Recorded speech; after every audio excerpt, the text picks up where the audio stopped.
On today's show, Major League Baseball is indeed back. I am one of your hosts, Javi Reyes of Locked On Padres, and I'm being joined by the always illustrious Jake Mastroianni, talking about this first series to kick off the season, Padres-Braves, pitching matchups, biggest storylines, maybe talking about the playoff series last year to make myself feel better selfishly, and a whole lot more.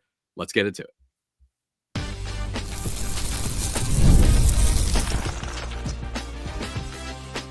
You are Locked On Padres, your daily San Diego Padres podcast. Part of the Locked On Podcast Network, your team every day. Greetings, ladies and gentlemen, and welcome to another edition of the Locked On Padres podcast and Locked On Braves podcast. I am one of your hosts, sometimes, occasionally, but certainly not always the most, Javier Reyes. You can follow me on Twitter /X and Blue Sky at Javipeno, Javiiipeno. Officially going to be back on social media because baseball is back, and I am being joined by, just like I said before, the always illustrious and fun fact, the first ever guest of my podcast, Mr. Jake Mastroianni of Locked On Braves. Sir, we're back. How you feeling? Man, I can't wait. It's been a long offseason. It was a rough year last year for the Atlanta Braves. I know they made the postseason, but they limped in there, lost to this team in the Padres that ultimately choked it against the Dodgers. Still mad at them for that. But yeah, it was a rough season, so we could not wait to get back. I'm sure the Padres feel the same way with the bad taste that was left in their mouth at the end of last year. So two teams hungry to get back after it and try to catch those pesky Dodgers. Absolutely, man. I will say, I don't know if the Padres, if we're looking forward to it. I think everyone's still pretty dejected over last season, and I think the offseason was, it did get saved. Jose Iglesias, Nick Pivetta did kind of bring the vibes back and whatnot, but there's still this feeling of like, you had the ownership turmoil going on. That's still not fully figured out. I mean, it might be for now, shout out John Seiler, but all that stuff has been weird. But dude, it's, yeah, I agree with you for sure. Like, I mean, both of these teams very opposite seasons last year.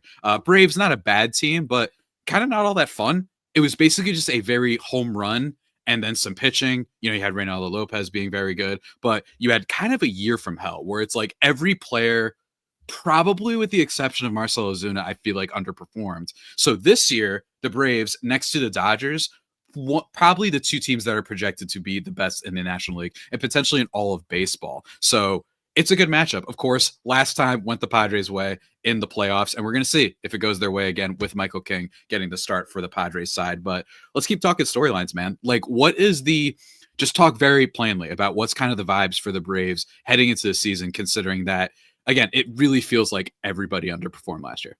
Yeah, underperformed and just got hurt too. I mean, I know that's an easy excuse, but I mean, you lost Acuna the first 2 months. You lost Strider after 2 starts. You lost Austin Riley for 2 significant periods of the season. Michael Harris, Ozzie Albies, Sean Murphy on opening day of last year. I mean, I don't know that anybody else in baseball could have sustained that level of injuries and still had some regression. Like you said, even when those guys were healthy, there was some regression for them.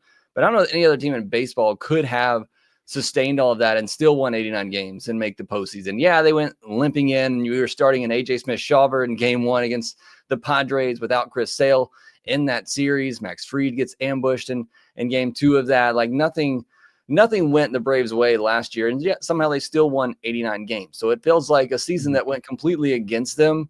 That was their floor, and it was 89 wins in a postseason. And now you get all those guys back and healthy. You're ready to go to begin the season. You get a Strider back. You get an Acuna back. Look, that was going into last year predicted to be the NL MVP and the NL Cy Young winner. You get those two guys back, and it just elevates you that much more. And that's obviously still a very talented team. Like you said, I think they're right up there. I'm not going to put them on par with the Dodgers. We know what the Dodgers have done and where they've positioned themselves. But I think the Braves are the team that's most likely to contend with them, with the staff that they have, and having a Chris Sale that just won a Cy Young, and having a Spencer Strider coming back, having a breakout star in the rotation in Schwellenbach. And then offensively, having Austin Riley back healthy, Acuna come back healthy. Yeah, I think the vibes are last year was rough.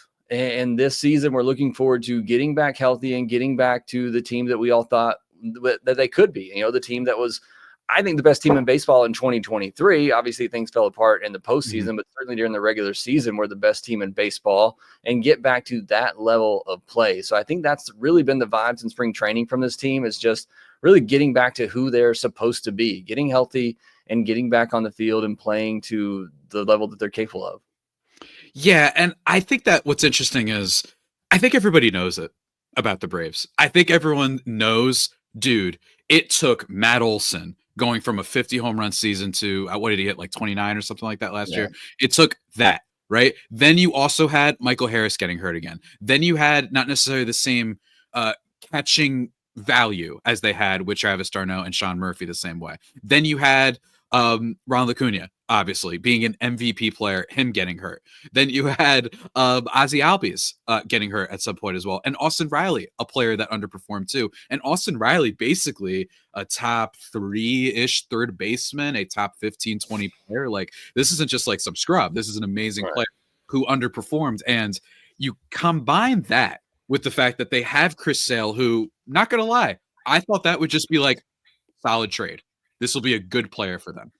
I didn't realize he still had the peak Chris Sale in him. And in fairness, I don't think a lot of people did either. So you add that to this rotation. It's like you kind of made up for the loss of Strider, and you're getting Spencer Strider back, depending on health, of course. It's not going to be immediately. He's going to start the season off on the IL. But you combine all of that, you still got Marcelo Ozuna, and you still got some upside. And you've even got some interesting kind of players like Ronaldo Lopez and Spencer Schwellenbach, right? Like guys that I think other teams would kill for. And the Braves, it's not the end of the world if they're not superstars. Although, frankly, I think that the latter and Schwellenbach might be maybe a little bit interesting. I don't know. If it's the too many baseball nerds I like are really excited about this guy. So yeah, I don't know if I call myself a baseball nerd. I'd like to be in that category, but I'm very high on him as well. I look at the Padres though, and you look at last year and the way things ended. Obviously, the Braves were outmatched against the Padres in that series. It wasn't even close. And I said on my podcast at the time, even going into that series, I think the Padres are the best team in baseball right now. You asked me at that moment, I'd have said they're the best team, and they're playing the best baseball right now. And they looked like that in that Braves series. Again, we had no chance in that game, especially game one. Michael King was unhittable. So the Braves are going to face in game one in this one. They go into that Dodgers series, they get up, and it looks like they're just going to roll through them. And I hate to bring it up, but then the Dodgers come back and they win and go on and win the World Series. I think it was even Mookie Betts and the Dodgers were saying the Padres were the best team they played in the postseason. I think that was the team. So now that I have completely upset all your Padres listeners, I want to transition that to say, then you go into this offseason, and just from an outside perspective, weird offseason. You don't know what the Padres are doing. You mentioned the ownership. I'm not as in tune with what's going on there, but just from the outside perspective, are you selling? Are you buying? What are you doing? We're over here as Braves fans thinking, how can we trade for Michael King and Dylan Cease? You end up holding on to both of them. Well, us as Braves fans, how do we go sign Nick Pivetta? Well, the Padres signed Nick Pivetta. Yeah. It's like, what is going on over there? I still think it's a very good team on paper, but it's just the vibes from the outside perspective of, you know, the way last year ended and then the offseason, it kind of feels weird. It's a very weird team, man. And there's a world in which this is a year from now, we're like, wait a minute. It was obvious the Padres were a clear team that was showing they're going to regress, and the Braves obviously were going to get a lot better. We'll have to see. But man, before we get into just a little bit more Padres stuff, I got to ask you one more question. We've been saving it way too long. He's my boy. He is my patron saint. We got to talk about Jurickson Profar, guys. But first, before we talk about Jurickson Profar and the deal that he made with the Braves, which does, by the way, speak to the Padres' very weird offseason because of the comments that he made following the signing, got to talk to you about some of our friends over at PrizePicks, folks. And let me tell you, here's the thing about PrizePicks. It's the best. We love PrizePicks here because baseball is in full swing, and there's no better way to get in on the action than with PrizePicks, the best daily place for daily fantasy sports. With PrizePicks, you just pick more or less on at least 2 player projections, and if you're right, you can win up to 1,000 times your cash, whether it's strikeouts, RBIs, first inning runs, home runs in general, game-winning hits, whatever it is, they've got you covered. Building your lineup, you want to pick Aaron Judge for more than 1 home run?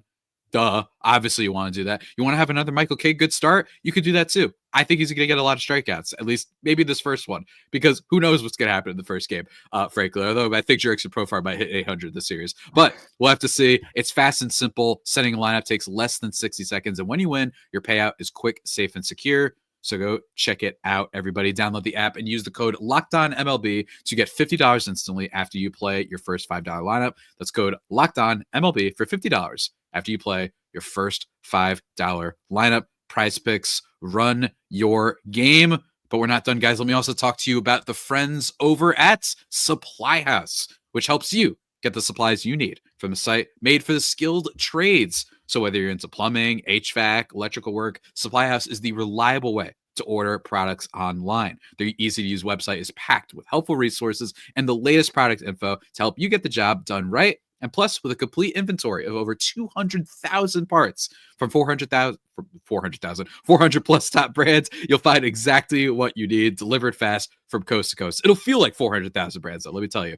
If you need help with an order, Supply House offers expert support and industry-leading service, so you always talk to a real person. No bots, no robocalls, nothing like that. And trade pros looking for an extra edge, their free Trade Master program offers exclusive perks like a dedicated phone line, free shipping, and discounts on every order. Thousands of skilled professionals are already taking advantage. Now it's your turn. Join the Trade Master program today at supplyhouse.com/TM and start ordering plumbing, HVAC, and electrical supplies with just a few clicks. Plus, use promo code SH5 for 5% off your first order. Ooh, man, talking too fast. Remember, SH5 for 5% off your first order. That's supplyhouse.com, everybody. Go and check that thing out.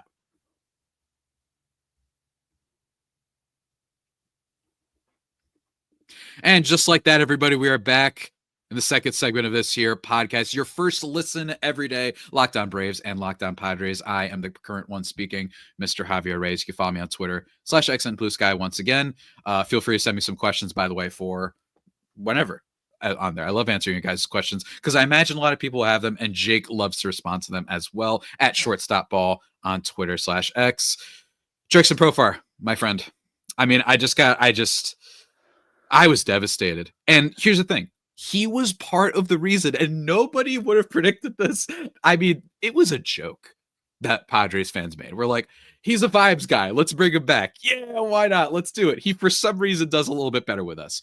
The worst qualified player in all of baseball last year, at least by FanGraphs, wins above replacement, goes to the Padres and is quite easily their best offensive player last year. You combine that, obviously, with Donovan Solano, Luis Arraez, and Kyle Higashioka. They had a lot of more lineup depth than we're used to with this Padres team, which is often the allegations are that they're a little bit top heavy. Sometimes I agree with that. Most times I agree with it. Not always, but still.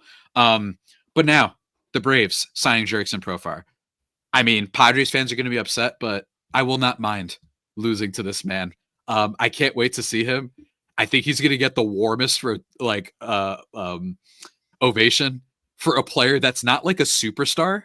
You know what I mean? I think that that's something that I'm looking forward to in today's game, especially. But talk about Jurickson Profar, man, because this is a team that, with the aforementioned injuries to Ronald Acuna Jr. and Michael Harris as well, have definitely had like very high potential with their outfield, but a little bit with the health. And now you bring in a guy like Jurickson Profar. Are you buying into it? Do you think that the Braves are making a mistake here? Because I personally think the Braves signing him verifies just how good of a season Jurickson Profar have, even if it's one of the more unprecedented things we've seen in the game in a while. Yeah, I think what you said there at the end is spot on, and that the Braves signing them kind of verifies why you should believe in him, because the Braves just don't sign anybody in free agency. They are not somebody that spends a lot of money in free agency. They'll extend players, they're young players all day long, but they don't spend a lot of money in free agency. I'll be honest, at the beginning of the offseason, we had a lot of talk about Profar. I wasn't buying into it. You know, a guy going into his 30s, you know, and having a breakout year, that just generally doesn't happen.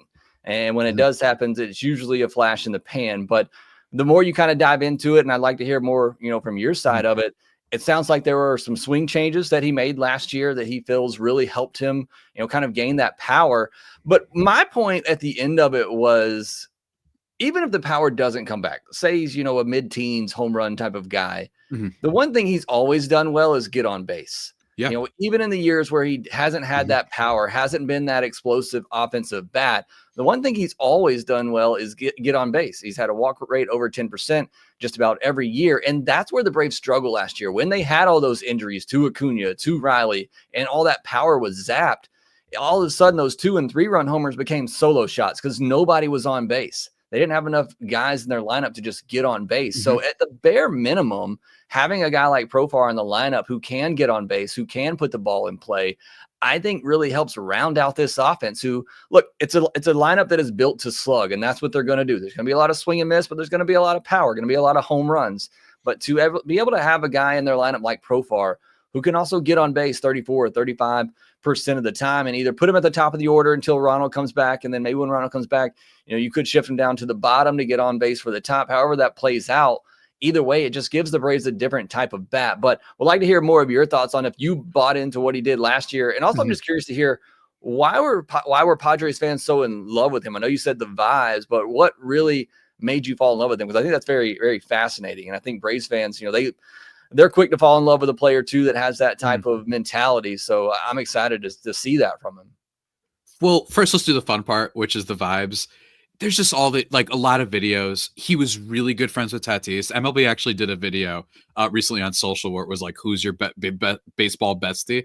And Fernando Tatis Jr. was like, oh, it's Profar. He left me though, or whatever. Like it was, and then he was just laughing. The smile. He always just looked so happy to just be there. So happy to be in Major League Baseball, frankly. And he always did perform at a level better with the Padres, at least the past few years, than with other teams. And it's also just a really great story, right? This is a guy who is a former top level prospect. Like, that can't be emphasized enough. Back when I was in high school, like, crazy bat speed. He's got the glove. Like when we have top level prospects of today's game, like he was regarded the way we're talking about Junior Caminero right now, for example, right? Like he was up there, but then multiple shoulder surgeries. He loses it. He gets the yips at second, all these things. Comes back, produces for the Padres. He also hated the Dodgers. And that's a very easy way to ingratiate yourself with Padres fans, with the Will Smith moment, right? Calling him an irrelevant player out of nowhere, frankly. And it was totally uncalled for. Then hitting a bases clearing double that brings in the game winning runs. Just getting into it. But it's not even his fault, where Keibert Ruiz, worst qualified catcher in baseball at the time, is for some reason like tapping him on his chest because, God forbid, he celebrated a walk-off hit against the Nationals last night after you intentionally walked a rise to get him. So it was all of that. He's a little bit of an irritant to opposing players. Frankly, I think he's an irritant by baseball standards. What I mean by that is it's kind of easy to get people mad at baseball. I don't know about you, Jake. It's kind of easy. All you have to do is like flip your bat sometimes and they're like, oh, I hate that guy. Like it's whatever, weird sport. But I think it's that. In terms of Jurickson Profar's output, I just don't think you can fake. And I love what you brought up. On base, seeing pitches. That's kind of the reason he stayed alive in baseball, right? Yeah. Not a great defensive player, but he was able to draw walks. He's able to get on base, always like a 330 kind of on base percentage guy. But I don't think you can fake your hard hit rate spiking by 10%, as well as your average exit velocity going up by 3.6 miles per hour, right? And he improved his contact rate with pitches he chased outside the zone by 10.6% and 13.5% if you just only count off-speed pitches. It is not impossible to fake that, but it is very rare. This isn't like, let's say, that Adam Frazier year, right, is an example, right? Adam Frazier was hitting like 300 at the All-Star break, but nothing jumped. He wasn't hitting the ball harder. The exit velo wasn't going up, anything like that.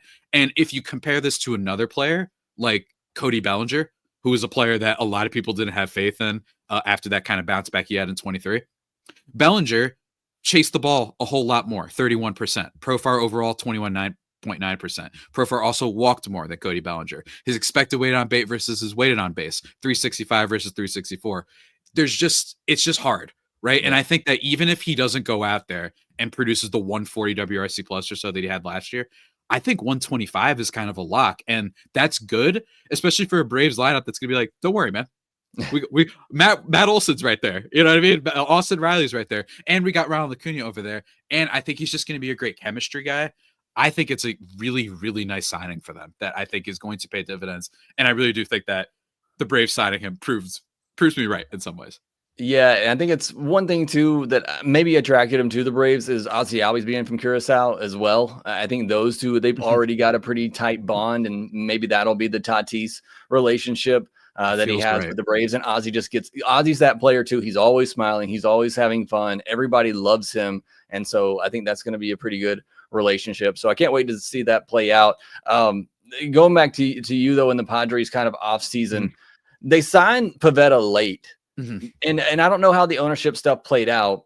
Do you think Had Profar hung around that long, that maybe they would have brought him back? Do you think they had that much interest in bringing him back? Do you think it's just the way the offseason went with ownership that it just didn't time up right? Jurickson Profar himself, after being signed, like the day or two after, did have an interview, I believe with Chris Rose. I forgot who it was exactly. I could be misquoting there, but he's basically like, yeah, like they've got some things going on with ownership there. I think that's what it might have been. And I think they were like, you know what, we got to prioritize some other things right now. Because right after the ownership's thing, at least for now, the main control person being assigned is John Seidler, following the lawsuit, which I think is probably going to be heading for a settlement at some point. It's been like extended the period of responding, all this sort of stuff. Basically, I think it's probably a settlement that's going to happen in that situation. I think that's probably what held them up just a little bit. And I think it's also possible that the Padres were like, you know what, we need pitching help, man, and we're basically counting on you, Darvish, to be a number 3, and then our top 2 starters are free agents at the end of the year. We need to get somebody, and I think that that's what they prioritize just a little bit more, especially considering they don't have very many pitching prospects, with the exception of their literal first overall pick that they had, first round pick that they had last year of Cash Mayfield. So I think that's what it is in totality. But man, it wasn't fun, man. It wasn't fun. But I really do think overall, the Pivetta signing, there's just an increased optimism, because with you, Darvish, already starting the season on the IL, it's like you got Michael King, you got Dylan Cease, and then it's like Randy Vasquez. Like, it gets a lot darker, right? Nick Pivetta is a number 3, who, by the way, his strikeout rate is one of the best in the league over the past 2 years. He's added a better sweeper. He's changed his mechanics a lot, and he pitches a lot of innings. You get a pitcher like that, you know, especially for the money that some pitchers were going out for. Max Fried, your boy, went for a crap ton of money with the Yankees. Yeah. If given the constraints, I think, that the Padres had with all they were dealing with, some of it themselves, right? AJ Preller giving money to Bogarts and Machado and Musgrove and all these guys, some of it self-inflicted. I think it's a really good signing for where they were, that particular position. But we're going to talk about a bunch of the things, including the pitching matchups. We got to get into that because, you know, we love doing pitching matchups. I can't wait to talk about that. But first, guys, need to talk to you about our last sponsor of the show. And it is a wonderful one. And it is the wonderful folks over at Wonderful Pistachios. Because if you're looking for a snack that's both delicious and nutritious, crack into a good source of protein with Wonderful Pistachios. It is one of the highest protein nuts. Each 1 ounce serving has 6 grams of protein, giving you over 10% of your daily value. Plus, they're packed with fiber and better for you unsaturated fats to help keep you feeling fuller longer, which is great if you're trying to lose weight, you're trying to change your appetite, all that stuff. They have a bunch of different flavors as well. You want a little honey roasted action, you want a no shells action, you could do that as well. It's great. It's great. I know that I have them sometimes when I'm doing work. It's fantastic. And I don't have them right now during this ad read because I finished my bag. That's how good they are. I have to get another bag. So go check them out, guys. Get snackin' and get crackin' with a snack that packs a protein punch. Visit wonderfulpistachios.com to learn more.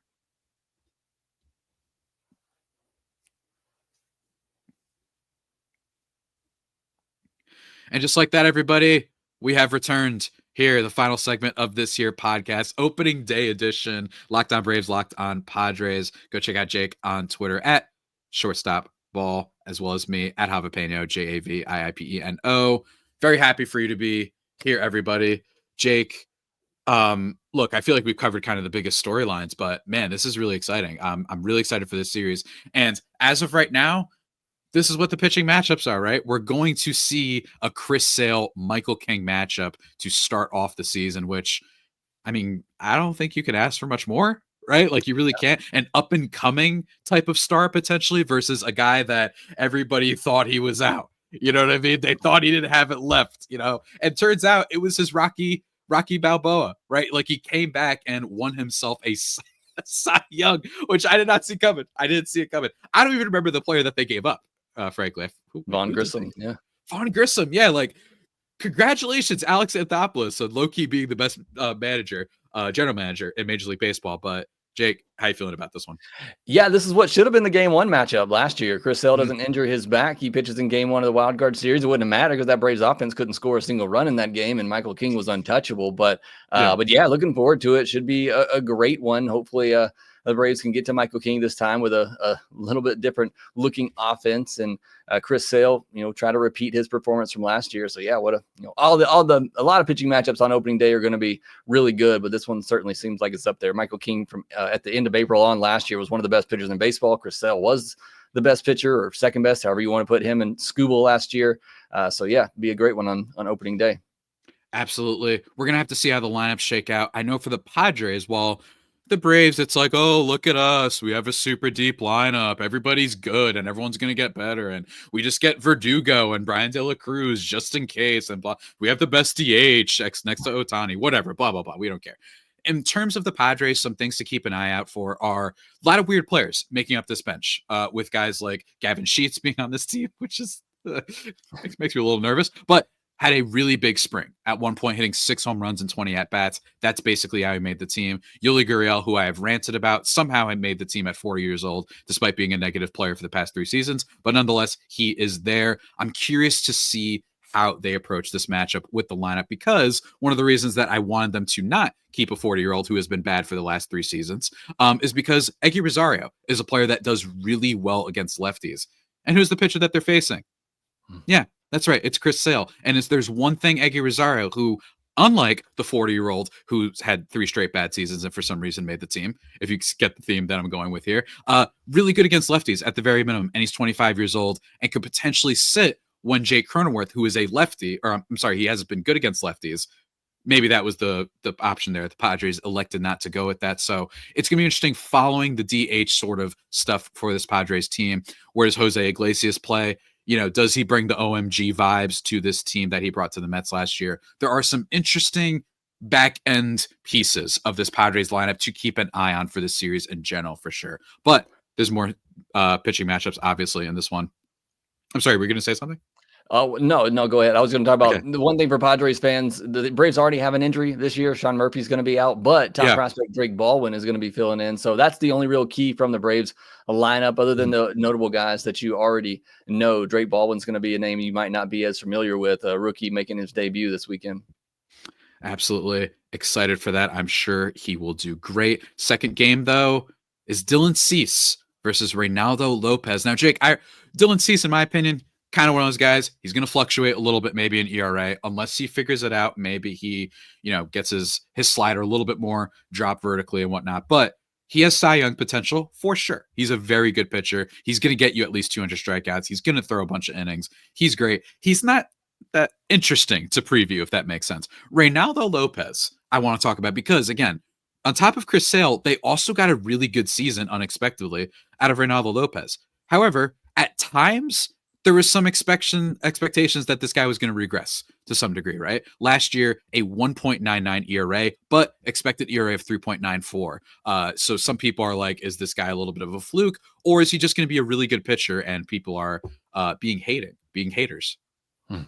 Yeah, Lopez is an interesting one. Obviously, great numbers last year. The expected numbers didn't really buy it, so he's going to have to try to prove it again this year. And it's been a little odd spring training, too. We didn't see him in many spring training games. He pitched in some minor league games. When he did pitch, the velocity was down about 2 miles per hour, so don't know if that was him just ramping up. We'll have to see once the bright lights are on. But, yeah, he's a bit of a question mark this season. Was kind of surprised they went with him in Game 2 over Schwellenbach, but obviously the Braves are hoping for big things from him again. And I think you're right on with Dylan Cease. I know the Braves faced him at least twice last year in the regular season. One time they just absolutely destroyed him, and the other time he absolutely dominated them. So it just depends on what day you're getting Dylan Cease. He can completely shut you down and strike out 10 batters in 6-7 innings, or you can get to him and knock him out in the 4th, 5th inning, it feels like.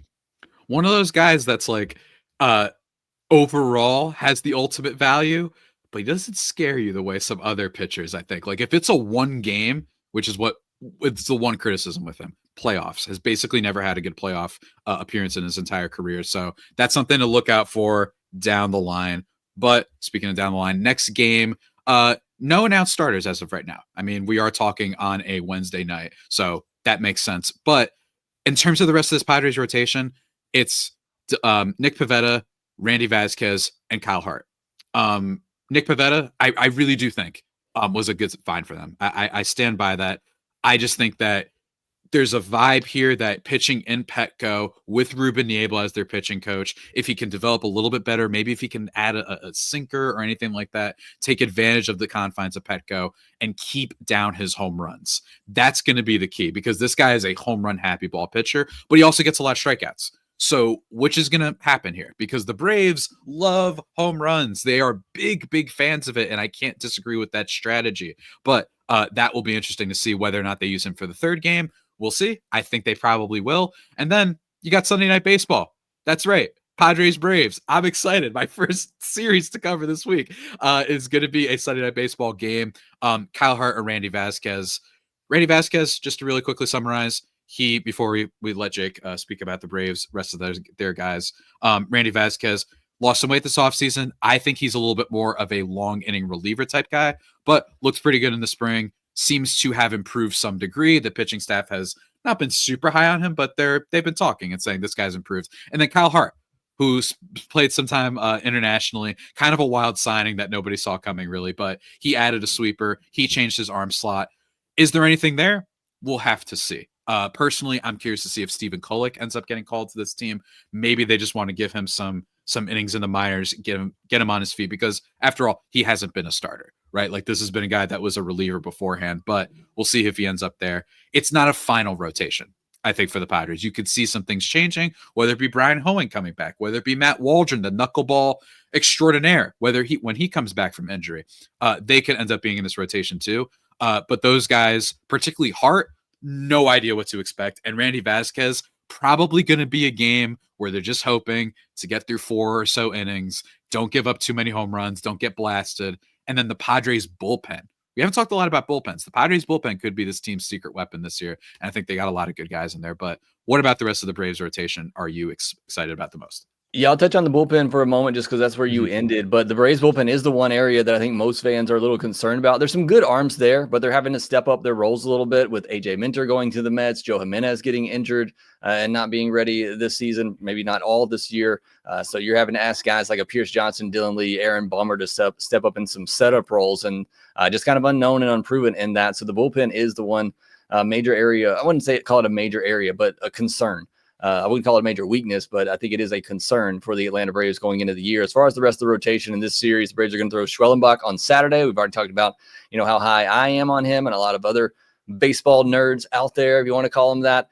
So looking forward to that one. The Sunday night matchup, according to the At Bat app, that has the Padres throwing Pivetta on Sunday Night Baseball. So that would be interesting because he'd be going up against AJ Smith-Shawver, who it feels like he's been around forever. He's still just 22 years old. He debuted when he was 20, hasn't really been able to stick in the big league rotation yet, but had pretty good spring training, really great stuff. It's just the command of it. How deep can he go? Obviously, the last time he faced the Padres, things did not go well with Fernando Tatis just ambushing a fastball down and in and pretty much killing the series right there. But obviously, he does have some big upside. So really excited to see him pitch as well on Sunday Night Baseball. Should be a fun way to win end opening day weekend. I'm excited, man. These are two teams with big stars, and that's all you can really ask for. I like it. I don't care if they're really good. I don't care if we get swept. I like it when we have a great team to face to start off the season and not, oh, look, you get to play the Brewers. Yay. Oh, the team that never tries. No, I want stars. I want a well-run team and a lot of personality. I'm excited to see these guys back, man. Like, I'm just so excited. Baseball is the warm blankets that you have by your side, or for some people, a nice cold beer, whatever you want to call it. It's just exciting to know that every day, most days, it's just with you. It's keeping you company. And we will be keeping you company all season long on Locked On Braves and Locked On Padres. Jake, do you have any final words, any final predictions, any final vibes you'd like to send the good people? Yeah, shots fired at the Brewers there. Brewers fans out there listening, go ahead, hit up Javi Pena on social media there. But no, man, I'm looking forward to it. Should be a fun year. This matchup will be really fun. I still have the Padres as a playoff team. Again, I still think they're a really good squad over there, but they're in a tough division too, just like the Braves. Diamondbacks should be good. The Giants could be a sneaky good team, and obviously the Dodgers, but you are going to beat up on the Rockies like we beat up on the Marlins. But really looking forward to it. Always fun. Getting to chat with you and opening day weekend. It feels like a long off season, so can't wait to get things going. But thanks for doing this with me, Javi. As always, man. And everybody enjoy the season, because Lord knows next season, might be another wait we have, folks. We don't have to get into that now, but be careful and enjoy this one. Very, very excited. And in general, my prediction for the Padres, I stand by it. My bold prediction, the one arc they haven't had is good season, but no playoffs. That has been my bold prediction this year. We'll have to see how it goes. Jake alluded to the D-backs. I think that's going to be a problem, but we're looking forward to hearing from you guys all season long. Hit us up one more time at Javipeno on Twitter/X and Blue Sky JAVIIPENO and at Shortstop Ball on Twitter/X. Subscribe to both YouTubes. You know what to do, guys. And until next time, stay faithful, my Friar Faithful homies, and stay, what's a good B word? Stay bold. Now, there you go. Bold, stay bold, my Braves brethren. Until next time, take care.